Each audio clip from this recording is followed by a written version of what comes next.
नमस्कार, मैं हूं आपके साथ साक्षी। साल 2007 में मायावती उत्तर प्रदेश की मुख्यमंत्री बनी थी, लेकिन उसके बाद से बहुजन समाज पार्टी लगातार कमजोर होती चली गई। हालत ये हो गई कि वोट प्रतिशत घटकर करीब 13% रह गए और विधानसभा में पार्टी सिर्फ एक विधायक तक सिमट गई।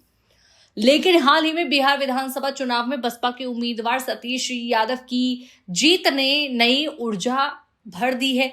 इस जीत के बाद मायावती अब यूपी में दमदार कमबैक की तैयारी कर रही हैं और उनकी नई रणनीति बीजेपी के लिए बेचैनी का कारण बन रही है। आप जानते हैं कि बीजेपी के लिए थिंक टैंक की भूमिका आरएसएस निभाता है। अब मायावती भी उस स्टाइल पर काम शुरू कर चुकी हैं। पहले उन्होंने लखनऊ में बड़ी रैली की और उसके बाद लगातार मीटिंग्स, कभी ओबीसी समाज के लोगों के साथ, कभी दलित समाज के साथ और कभी मुस्लिम समाज के साथ। पार्टी में फिर से जान डालने के लिए मायावती, सतीश चंद्र मिश्रा और आकाश आनंद मिलकर नई रणनीति बना रहे हैं। लखनऊ की रैली के बाद अब 6 दिसंबर को ग्रेटर नोएडा में उनका बड़ा शक्ति प्रदर्शन होने जा रहा है।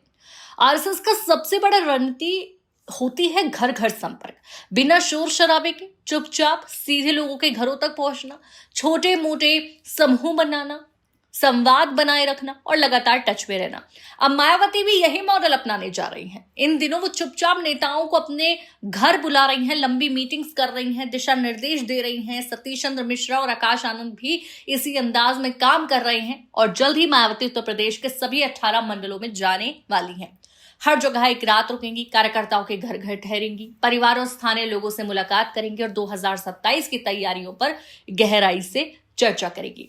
इस रणनीति का मकसद साफ है, जमीनी स्तर पर जुड़ाव बढ़ाना। जब कोई नेता कार्यकर्ता के घर जाता है तो वहां परिवार, पड़ोसी और स्थानीय लोग इकट्ठा होते हैं। रात भर मीटिंग चलती है, सुबह फिर समीक्षा होती है। यही मायावती का इंडोर पॉलिटिक्स मॉडल है, कुछ उसी तरह जैसा आरएसएस वर्षों से करता आ रहा है।